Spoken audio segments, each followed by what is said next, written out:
Instagram is one of the most popular social media platforms for sharing special moments through photos, videos, and stories. The platform interface constantly updates algorithms and adds new features for better user experience. In December 2013, the platform introduced the direct messages feature that allows users to send private messages, photos, and video. However, the platform was never designed to provide a direct messaging service. That's why it doesn't allow users to back up messages directly from the app. Unfortunately, deleting important messages by mistake from Instagram can seem like a disaster if you know.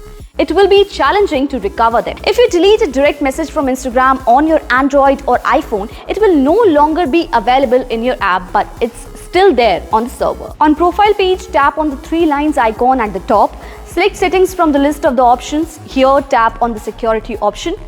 Scroll down and tap on the download data inside the data and history section. Now enter your registered Instagram email address and tap on request download. That's it. Your account data download request has been submitted successfully. It may take up to 48 hours to collect this data and send it to you. If you still can't find the messages you are looking for, you can always reach out to Instagram's support team, or you may need to try a third-party app. They may be able to help you recover your messages. We hope this video helped you. Thanks for watching. This is Dipali Sinha.